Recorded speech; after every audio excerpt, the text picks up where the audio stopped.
Welcome to Acts of Awakening, a series of heartfelt conversations about the roles that we play, the masks that we wear, and the archetypes we embody. Acts of Awakening is a play place to unpack the moments in life that call us to change roles and dissolve masks, individuating us into the next version of ourselves. Together, we will explore the perspective of the cosmic play, inspiring soulful insights and a deeper understanding of the journey of becoming. Host Suri Sawyer is a certified death doula, Reiki healer, yoga guide, ancestral medicine practitioner, and multidimensional psychic. As a walking transmission, equal parts cosmic mirror, soul whisperer, and multidimensional midwife, she embodies the energy of a lucid dream. Soft yet activating, grounded yet infinite. Suri weaves shadow and light without fear. Her essence feels like plant medicine incarnate. Her presence initiates recalibration and an invitation into introspection, remembrance, and sacred revolution. Now here's your host, Suri Sawyer.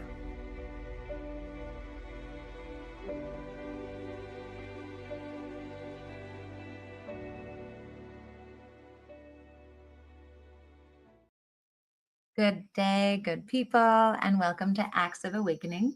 I'm Suri, your host, and I am thrilled about our guest today. But as always, I'm going to share with you the archetypes that this person most embodies. And as always, as I read the archetypes, my intention for you is to tune in to the archetypes in your own being and realize whether you embody that archetype a lot, or you know someone who does embody that archetype, or you want to embody that archetype more. And I want to say hello, Michael Christopher, and hello, Kim Princess. Thank you for being here. Are you guys ready for archetypical natures? So normally on this show, we have caretakers, and there's been a lot of descriptions of caretakers and the lover. But today, kind of like last week, we have two archetypes that are new to us to explore. And the first one is the creator.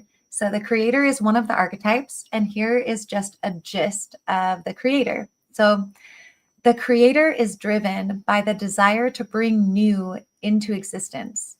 They are imaginative and innovative, and often artistically inclined, seeking to craft, design, or invent. Creators thrive on self-expression and originality. Hello, Grace. Now, every archetype has both a shadow and a light side. So the shadow of the creator, perfectionism or fear of imperfection, over-attachment to their ideas, leading to rigidity or frustration, and then procrastination or deficiency in finishing a project, self-doubt or creative blocks. That's the shadow. And I'm curious if any of you can resonate with that. I know for myself personally, I grapple with perfectionism. Hi, Lynn. It's great to see you. All right. The gift of the creator, or the light side of the creator. The ability to generate novel ideas and solutions, inspiring others toward their vision, transforming abstract concepts into tangible realities, and fostering innovation and cultivating achievement. So that's a little bit about the creator. And next we have the explorer. So tune in. Do you have this archetype? Do you know someone who has this archetype? Or would you like to deepen this in yourself? The explorer. The explorer seeks adventure, new experiences, and personal freedom. They are curious and independent and motivated by a desire to discover and understand the world beyond their current boundaries. I know I deeply resonate with that myself. I always love to expand beyond my current boundaries, no matter how uncomfortable it makes me. The light side. They are curious and open-minded. They are courageous, and they venture into the unknown without fear. They are independent and self-reliant. Their desire for growth is massive, and they love the process of self-discovery. The gift that they bring to the world. Oh, hold on. I just skipped the shadow. Forgive me. Let's go into the shadow of the explorer. They are restless and impatient. They escape responsibilities and commitments. Sometimes they can be overconfident and reckless. and their fear of missing out leads them to feeling trapped. I also really resonate with that. Now, the gift of the explorer, the gift that it brings to the rest of us here on Earth, the ability to discover new perspectives and opportunities, inspiring others to explore and embrace change, cultivating resilience and adaptability, broadening horizons, and fostering innovation through diverse experiences. So that is the creator and the explorer. And I am so curious. I've been an explorer since I was 4 years old, says Lynn. I hope you're still doing the explorer, Lynn. It suits you. And Grace, you're talking about procrastination. Do you know that one well? I do too. Let's chat later about that. And Charlene, thank you for being here. I would like to introduce to you now our guest for today. I'm very thrilled that she's here. For me, she's like a personal teacher and friend and sister on this path of life. You know, when you meet someone and you may not be in contact consistently, but you know that this path is long and that someone is always there. I consider this person an anamkara, a soul friend, someone that isn't consistent, but is always present. So this is Persepsion. And here's a little bit about Perseption. I think you guys will enjoy her very much. Can I read your bio while you're here, Perseption? Yeah, you're welcome to. Perfect. So let's see. Perseption is a reminder that that it's a matter of what you're creating. I love that. It's a matter of what you're creating. Through her nearly 2 decades of experience building business, brands, and large events, her deep love for people and creating the canvas that helps them support their own growth informs her work. She believes in creativity as both an artistic expression and a state of being, a call to action that empowers individuals and serves as a tool to foster thriving organization. She now focuses on providing companies and communities with the tools and mindsets that they need to go beyond and creating impact. She connects the resources to create lasting legacy in a world that we share. Thank you. Thank you. I'm so looking forward to this conversation. And I echo what you have said about not being in regular contact, but it's also in Woman Be Alive. There's an aliveness to being in communication with you. So I'm really looking forward to sharing time together today. Thank you for having me. Yeah. My first question for you is on the perspective of art. I noticed that your business is called This Is Art. What do you do? Will you tell us a little bit about it? Yeah. So a good portion of it was in my bio, or what you shared just a few moments ago. I deeply believe in creative expression and to be an iteration of that which animates our human form. That is to be in union with whatever I call that which creates me. And to be in a human body in a physical form gives you so much opportunity to make things in the world. So related to what I've been spending my time on has been empowering projects and brands and businesses and ideas to come to fruition.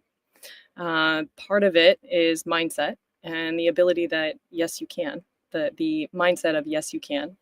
And the rest is in our interdependence in bringing various people to the proverbial table to play and create and be curious about what's possible with the time that we have. Yeah.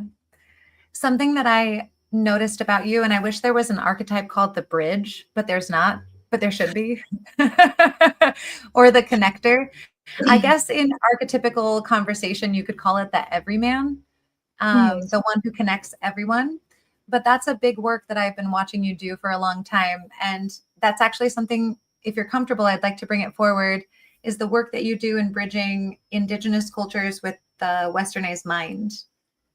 Yeah, something I'm still activating and working with within myself, which is I believe where a lot of this begins, is how it's in my name also. This name that came to be. That was my next question, actually. So hold on. We're gonna bookmark that and come back to it in a second. Okay. Yeah. So the bridge parts. Mhm. In discovering my own path, informed by medicine, informed by plant teachers, by teachers I've uh, become encountered with, um, indigenous teachers, but teachers of all varieties, cultures, backgrounds. Today I was talking about visiting with friends on a mountain who haven't ever left the mountain here in the States and raised their kids on that mountain.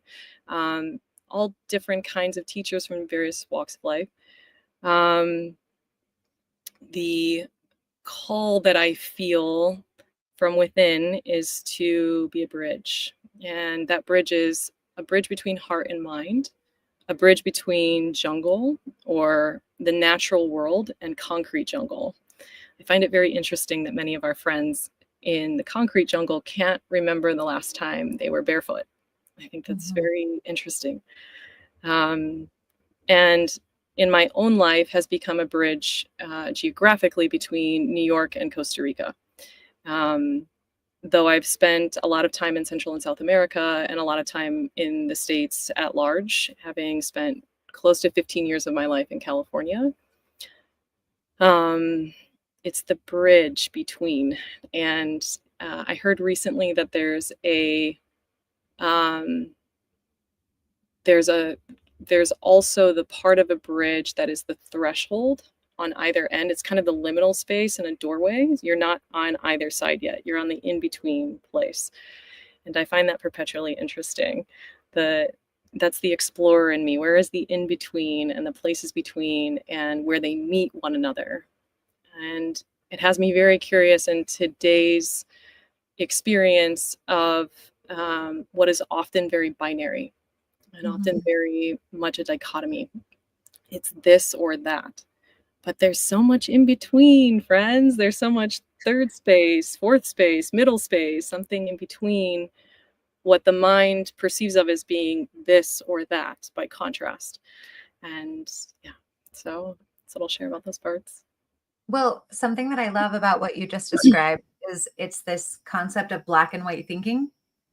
Mm-hmm. And it's very mental. It's like very much of the head to have black and white thinking, but the heart doesn't really know black and white thinking. So when you're speaking about bridging the mind and the heart together, you have to in order to do so, you have to move beyond black and white thinking. Yeah. And Yes. to bring those polar opposites, the black and white, into something that is cohesive, it does require a little bit of a liminal space where like turning into the liquid of a caterpillar. I love that analogy. I find so much opportunity there and so much curiosity around what is possible to create with one another with the time that we have here on planet Earth in animated form, in a human body. What is this thing? What is this thing? Doing things. So good. This is me regularly, by the way. You're getting a first-hand experience of my daily life. What is this thing? And I would love to spend more time in playful curiosity with others and just to see. Like something else I was speaking about earlier today was we've done the same thing for a long time. I've done a lot of the same habitual things in my own life, in this lifetime, which is a microcosm of human existence.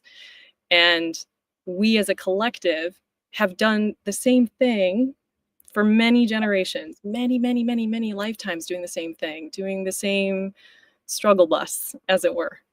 And so there's a part of that for me that's boring, to say the least. Yeah.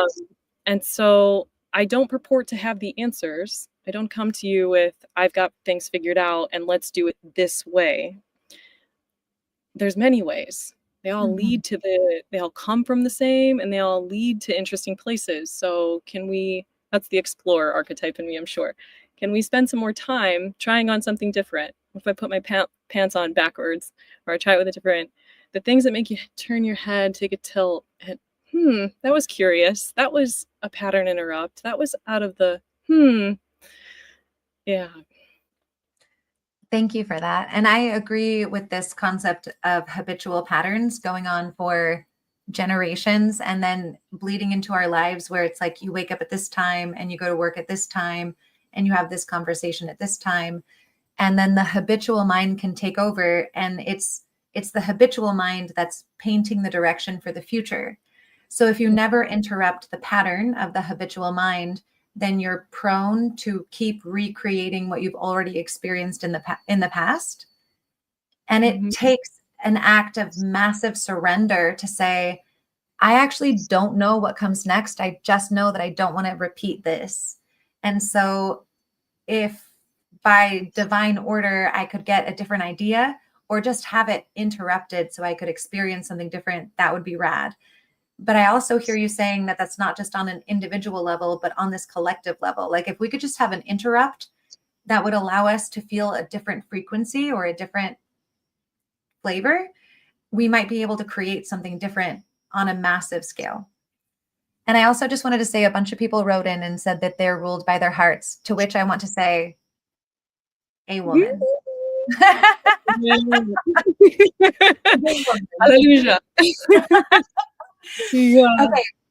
Now, before we get too deep into that, I have a couple of points that I want to go over, and I'm going to fill you in on it now. One is your name, and the other one is how you went from growing up in the States into the medicine world. Yeah. And do you care which one comes first? Well, in sequential order, if we're in linear time, the name came first, so that might be of value. So would you? I know for myself, and I'll just share this really quickly. My name is not Suri, and just for everyone watching, my birth name is Melinda. Melinda is Kristen.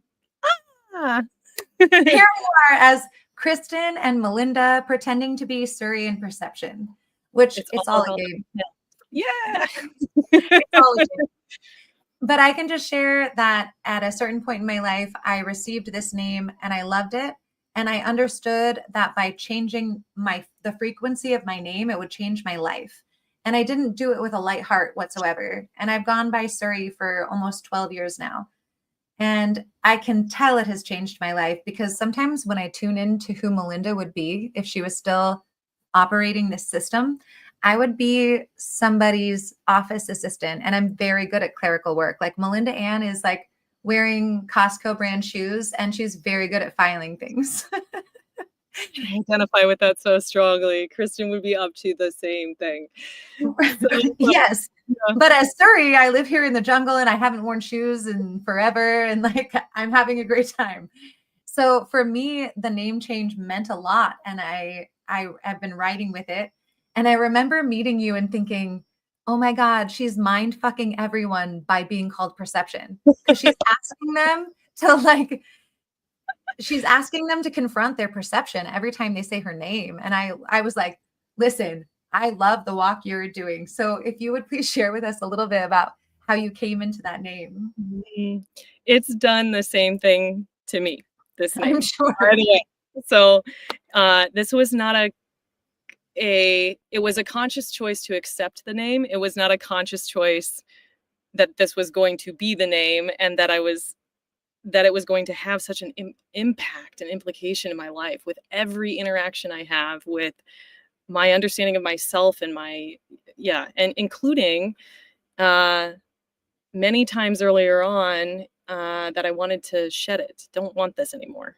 And by that point, it had a life of its own. There's been more than one circumstance where it was just the efforts of trying to push against that were more energy than I was willing to expend. So perception is spelled a little different than the traditional spelling of perception, which is also how it came. Perception is made of 3 parts: per, sepsion. Per is a commonly used adverb, into, with, each, for, per. SEP is an acronym for one of the theories of how the universe is formed. We're all an ounce of stardust, solar energetic particle. And SION is another transliteration for Zion, the kingdom of heaven, the city of gold. Mecca lies within. All that you have is within, and so it is. Perception. Life is a matter of your framing. Something that I'm regularly interacting with is, even lately, it's been through examining my value set. Why do I have the belief systems that I have? Where do they come from? What are my values? Where are the contradicting values? And so the name itself came from a moment of deep think in LA traffic. And As it does. a 2.5-hour commute at the time, after I had moved to a new place. I was moving from a new place after a relationship. So I was commuting 2.5 hours to work, and it came all at once. This is how it is. This is how it's spelled.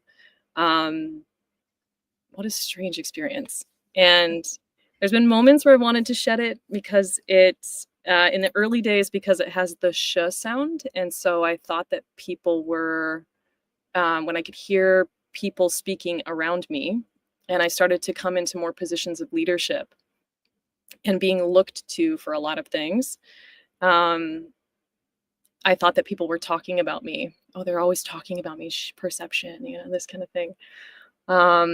Or moments where it led to an infinite hall of mirrors. If everything is a perception of a perception of a perception, can I trust anything? And it's taught me many things. I've had a very funny experience in the jungle with my Shipibo teachers in Peru, of sitting down for the first day, meeting them, and saying, my name is Kristen, and that's what I wrote. And but you should know that I have this nickname. I have this other name that is how 95% of the world refers to me. Mm-hmm. Including my family, who have been to most of the world is referring to me that way. So you should know I have this other name. And so the teacher says, okay, would you like us to call you that? And I said, no. I'm here. I want to do some work with Kristen. I think that that's important. That lasted about 2 days, and I had a very significant ceremony experience. And I came back and I said, nope, it's perception, and I'm accepting it. And the room of other people took a collective sigh, and one of them said out loud, oh, thank goodness, you're not a Christian. Okay, great. I will accept it now fully and completely, and thank you for this experience to make the conscious devotional choice for that. Yeah. And Kristen will continue doing secretary work. Bless her. Bless her. Bless you, Melinda. Like, you're doing great things wherever you are. Yeah. Yeah. I'm curious, in the process of changing your name, it sounds like you were coming out of a relationship and then starting to change it. And I'm curious what the process or initiation was of changing your name, and if it supports you at all. I know that for myself, when I first decided I wanted to go by Suri, I was terrified to tell people. I was like, what are they going to think of me? They're going to think I'm like some weird hippie who's like out there changing her name, because so many hippies do that. But this feels really important to me to be called this, to like change my frequency. And going through the process of asking people to call me something different, people that I've known for a very long time, like letting them know, hey, I'm going to go by Suri now. Here's why. Here's the meaning of it, and here's why I want to go by it. And then also starting to introduce myself to new people under that name, and the initiation of it. And also the process of lovingly letting go of being called Kristen. I'm curious how you laid that name down with love. Suri, I thought you were just a voice. No, I'm not just a voice. Although I have a great voice. Indeed. It reminds me of, and what is this thing? And what is this thing? She has a head and arms and a mouth and teeth. Yeah, The thing that's most resonant from this, because there's a few different threads I could follow. The transition from that particular life chapter transition, leaving a relationship that was pretty volatile towards the end. So the transition into introducing myself that way and coming into a new community was relatively supported at that point. I wasn't actively seeking a new identity or a new name, but the interesting part in retrospect is that it allowed for the frequency change you described, but it also allowed for this, in that particular case, it allowed me to be a fully expressed person without concern of my past following me, like in potentially an unsafe way. So that was supportive, but not the original intent. But the thing that feels the most resonant is there's two parts to this. The first is a sign of our times, that to introduce myself as Persepsion is just almost automatically accepted now. Almost universally, almost every time. And that's everything from a bodega, person at the bodega, to almost universally accepted all the time, no matter where I am in the world or what kind of human or background they have that I'm interacting with, accepted. So a sign of our times is how I feel that part. But I also feel in the early days, this name has so much like fun and silliness in it. It does. I know. I want to get into it more. So much silliness. So the degree to which I was firmly rooted in self is the degree to which it was accepted in the early days. If I wasn't feeling confident in that, or they're going to think I'm weird, or who am I to think I should have this name, or that kind of thing, then the reception was different.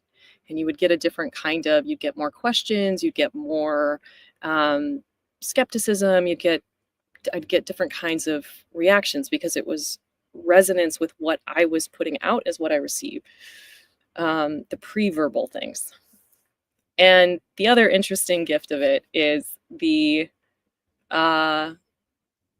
almost like litmus test was the way I like to describe it, but it was like an immediate way to understand someone else and where they were based on their response, which these days I almost get none of that anymore, interestingly. So everything from, I wish I had a name as cool as yours.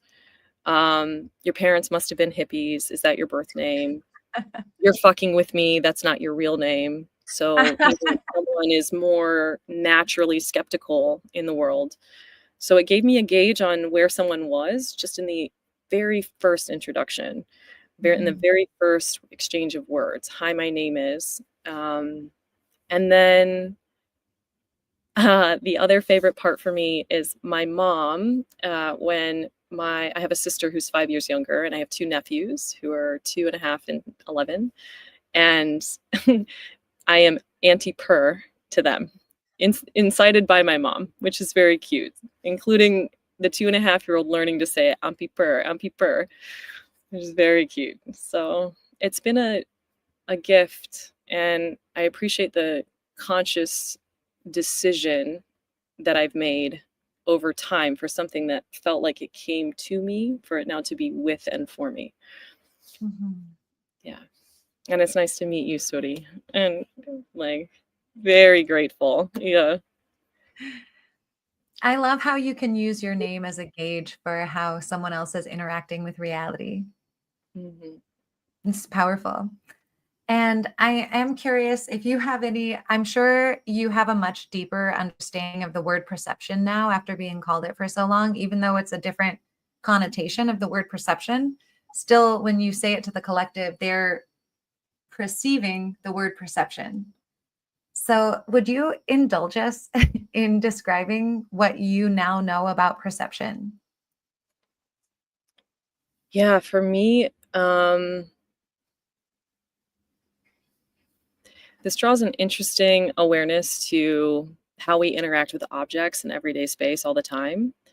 And anything and everything can be sacred depending on my perception of it, depending on when I notice this thing, is this I'm looking at a toothbrush.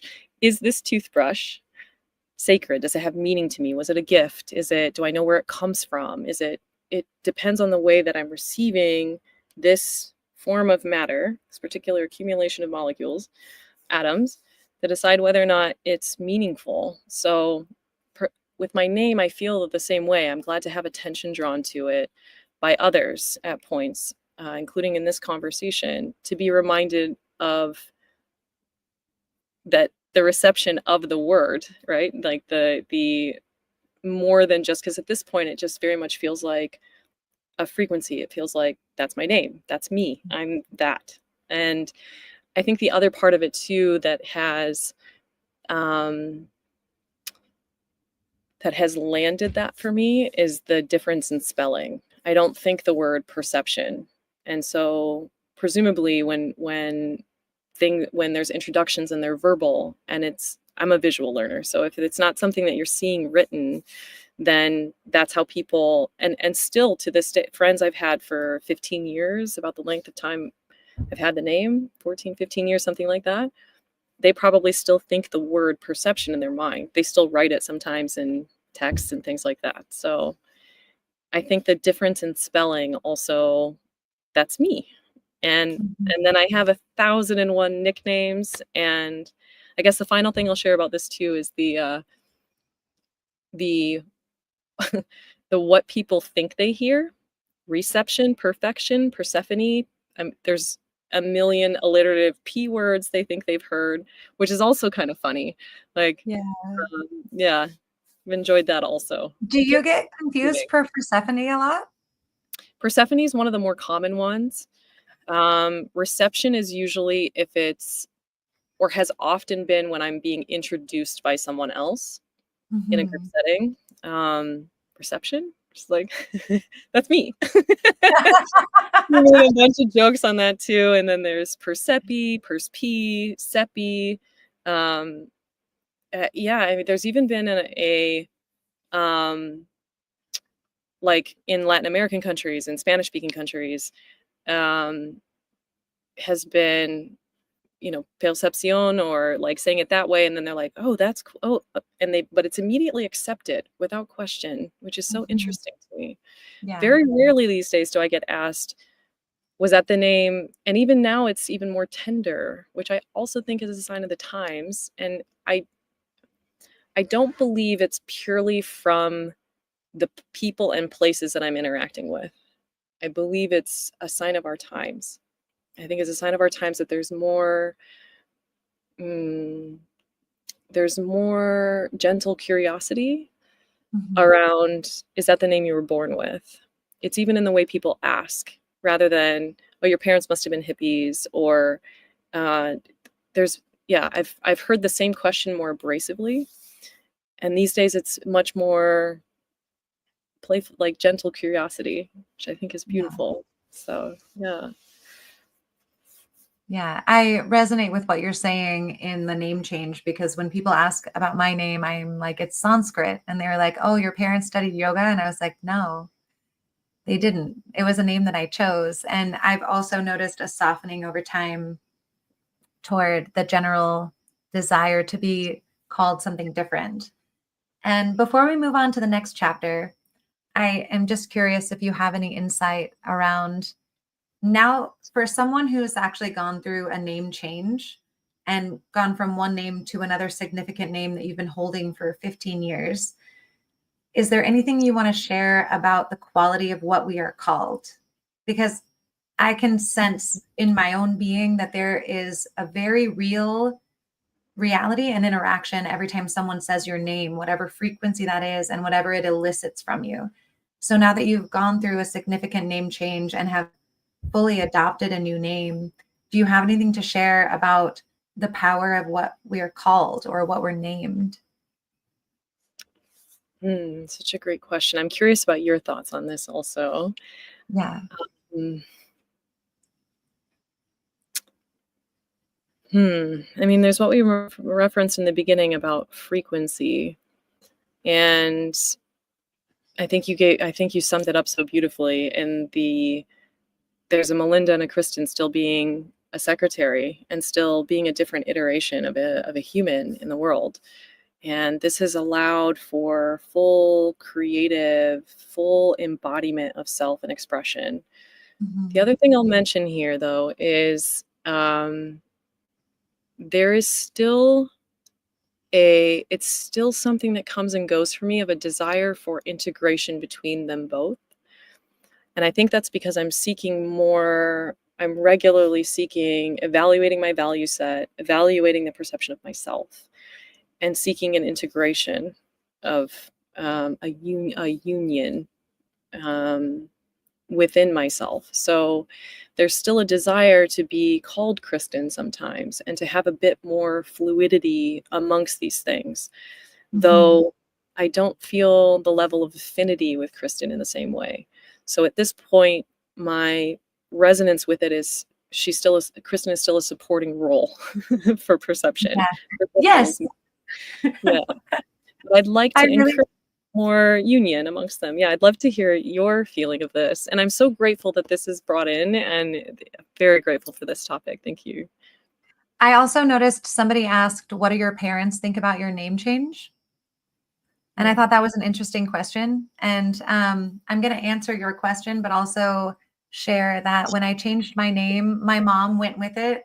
She still calls me by my childhood nickname, which I feel not inclined to share publicly because it's still a name that I use for my internal work. So the less people that know it, the better for myself.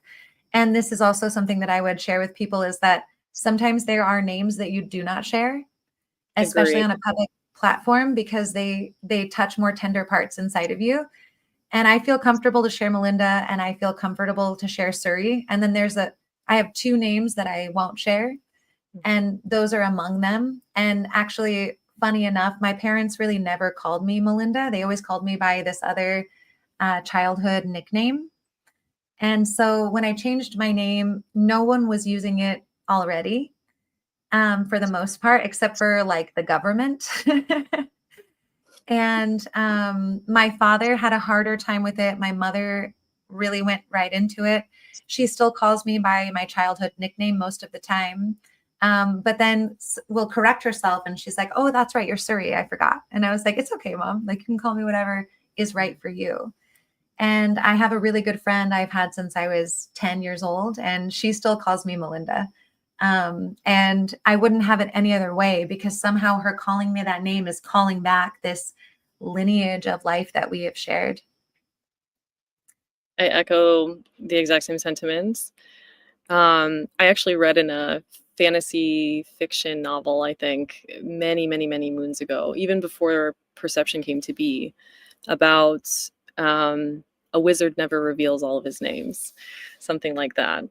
And it was names carry power, and when their reverberance is in the world, it's like abracadabra. I speak and so it is. Words are spells. So I like the way that I like the way that you shared it, that it's a tender part or a vulnerable part that is tended to, it's nurtured and with more care.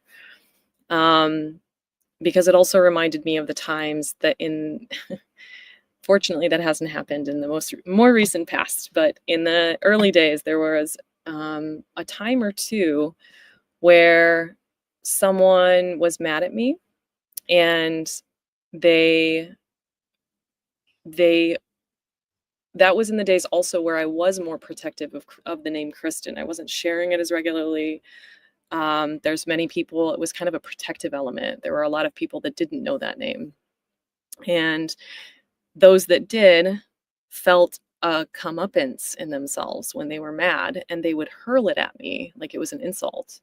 Okay, Kristen, right? They would you can feel it, like it was being used as a weapon, essentially, or like which is really uncomfortable. But yeah, I like the integration of them, the attempt for more integration. Perception's who I am, and I'm happy to share. And I'm no longer in so much tender care of Kristen to try to tend to her.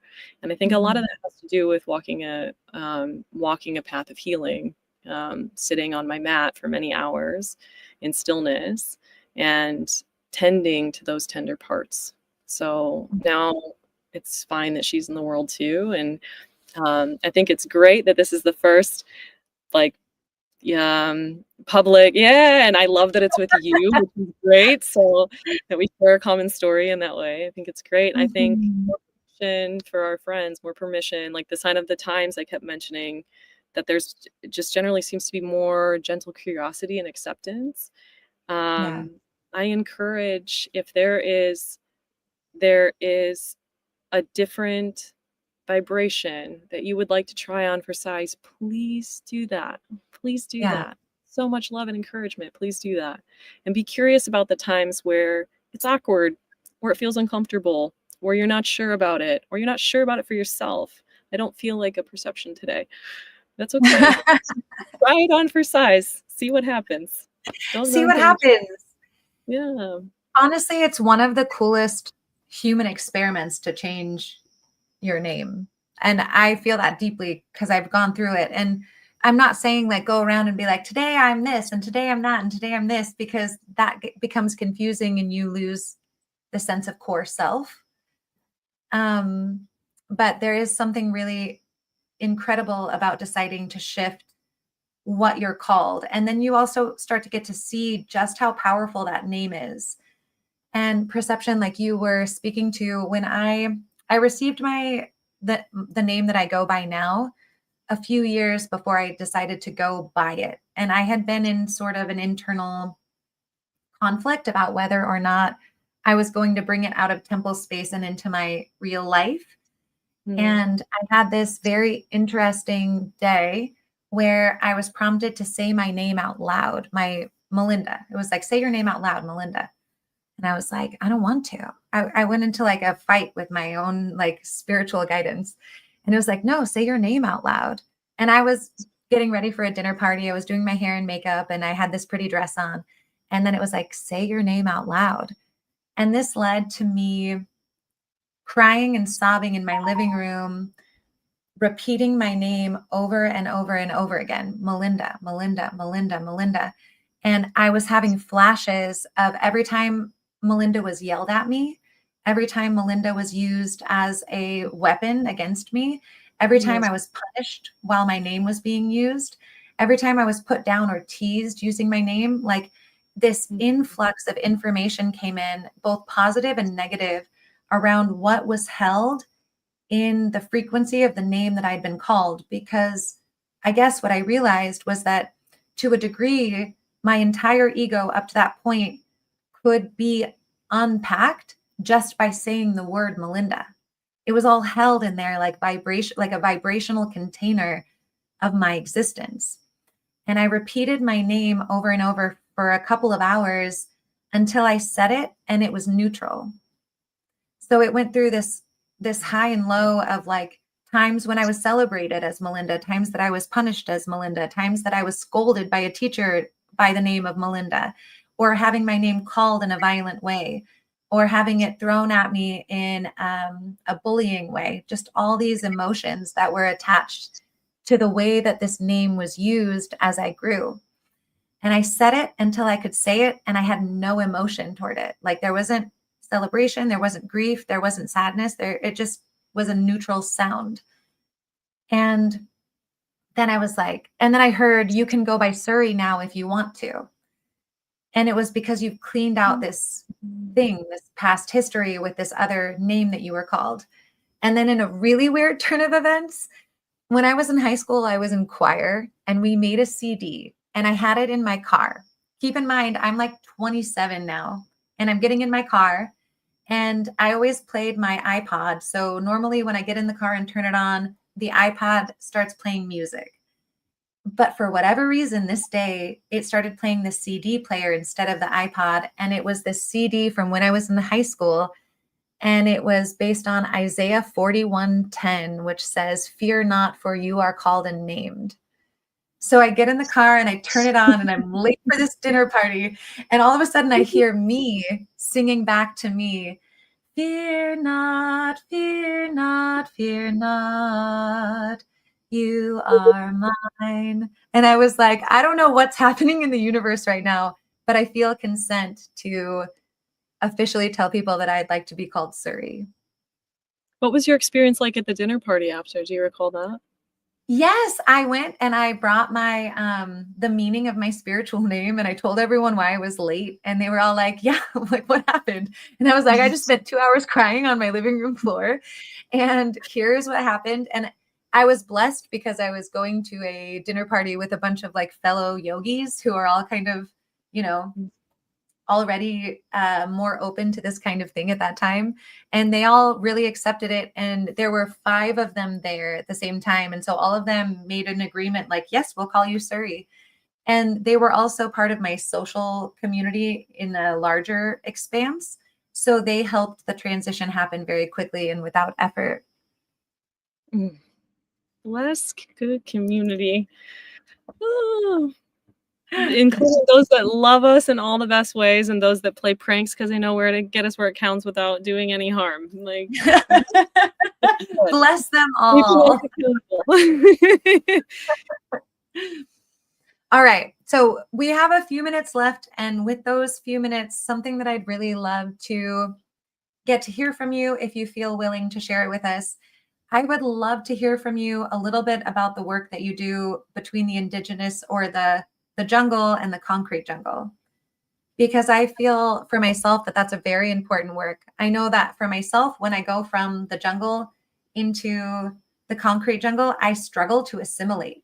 And I grew up there. Like I grew up in the concrete jungle.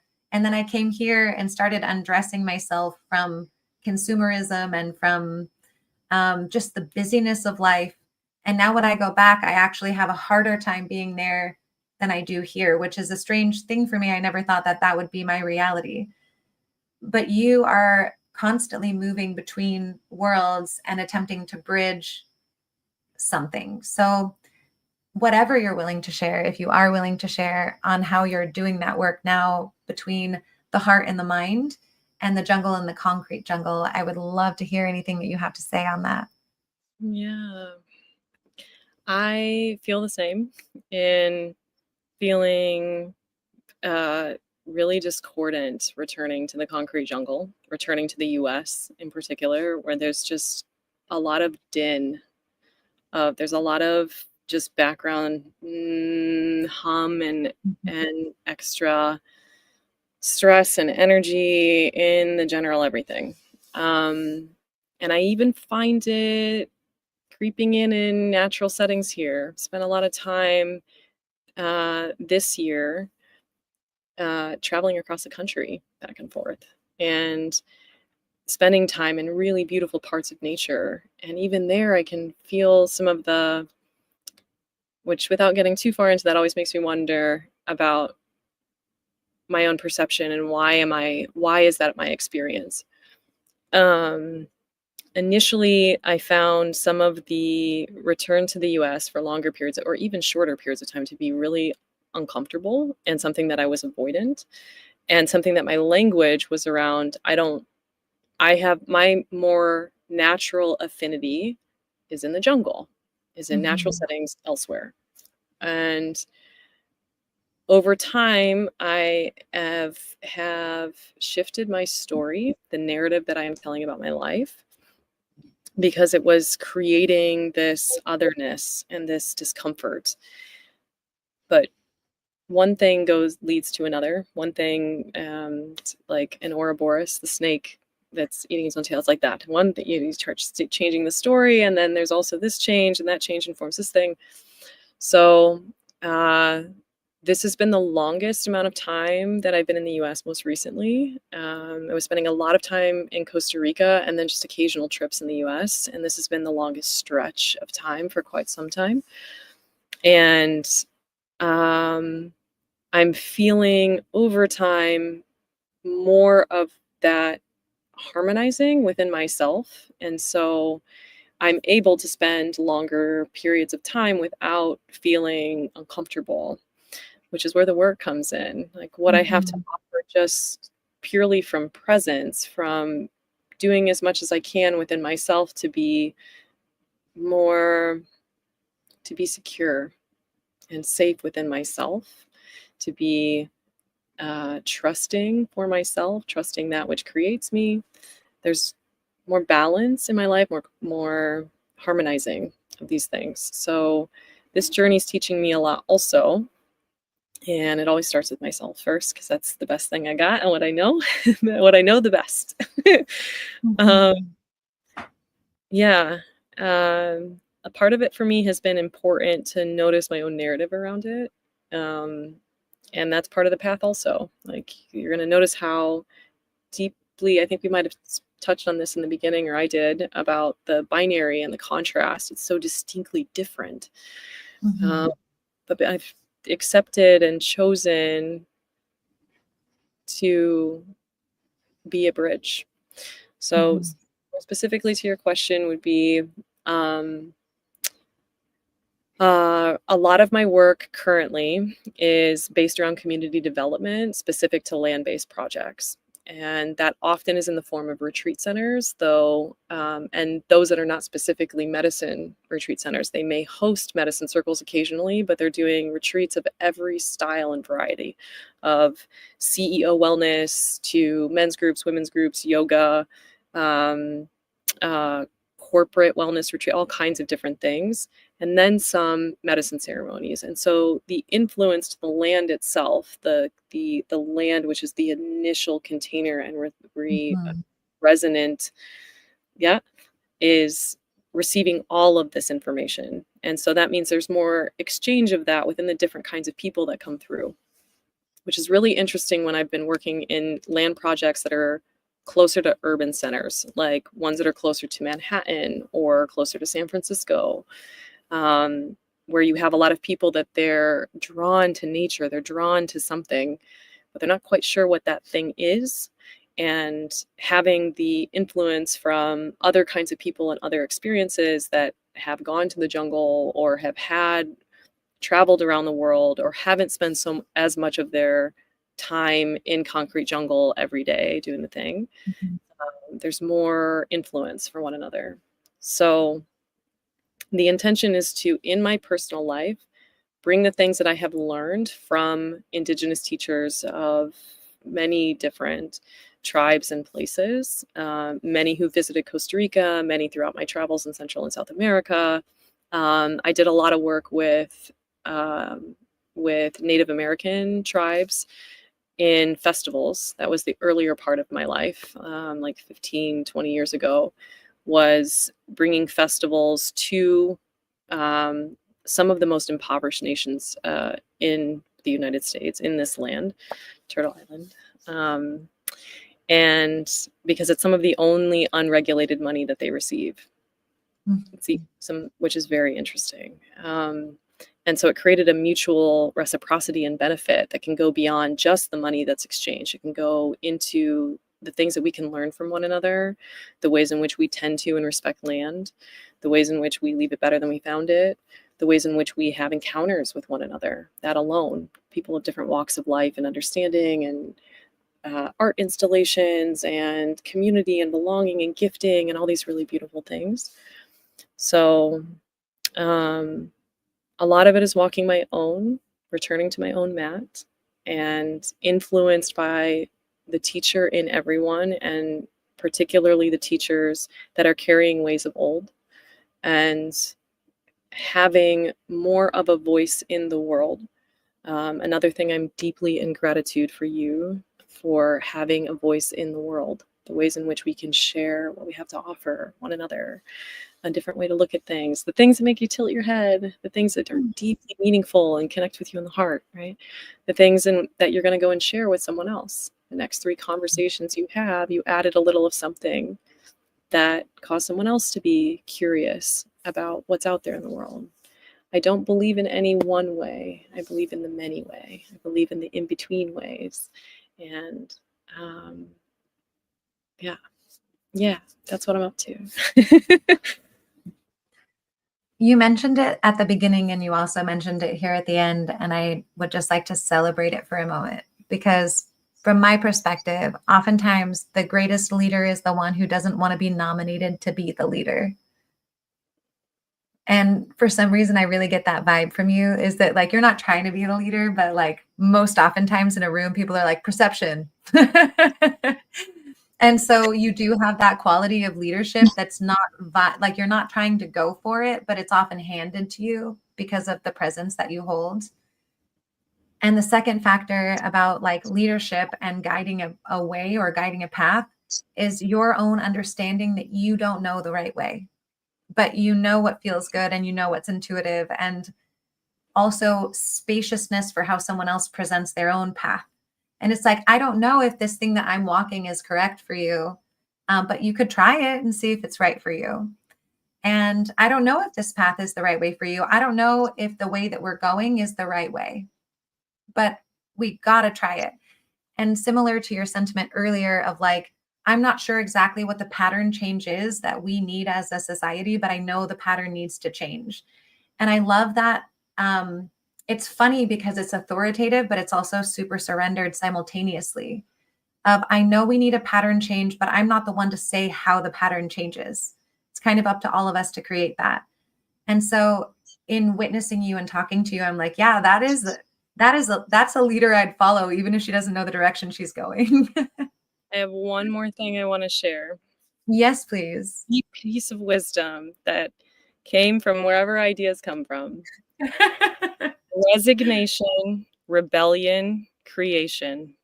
We have 3 response choices in life: resignation, rebellion, creation.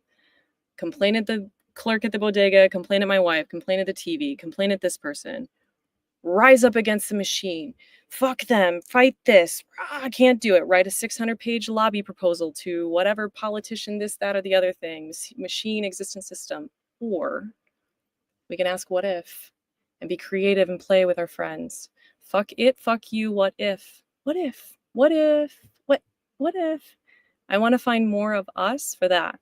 And I'm happy to be a leader if there are others standing next to me who also want to help lead the way. And say what if. And say what if. What if? Mm-hmm. What Fun. if? It could be fun. You could try. It could be fun. Something different. Perception. And that is exactly the note that I want to leave on, actually, because it's perfect. It's this, that was so beautifully said. There's the complaining energy, there's the fighting energy, or there's let's just create. And I also resonate with that because that's my own form of rebellion of like, I don't know what to do about the situation on planet Earth right now, but I know I'm going to roast a pumpkin and write a song. Yeah. Because that's all I have the power to do right now is like make some pumpkin bread and like play my ukulele. Both of which I haven't tried the pumpkin bread, so I can't comment on that. But the ukulele playing that I've been exposed to, thank you so much for that in the world. Thank you so much for that in the world. Yes. Yeah. There's so much I can't do anything about. And the energy I can expend exchanging about politics, especially in this country where it's so heavy, and I can spend my energy trying to solve or fight against this thing that already exists. I don't want to spend my time there. I don't have to. I can be nicer to the people around me. I can be kind and make pumpkin bread and play ukulele for my neighbor. I can learn my neighbor's name and what kind of bread they like to eat.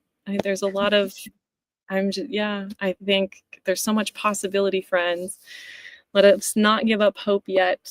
And let this be the beginning of so much more hope in myself and in the world. Yeah. Perception, thank you so much. And for those watching and listening, thank you so much for your attention and your ears and for taking in the wisdom that was shared here today.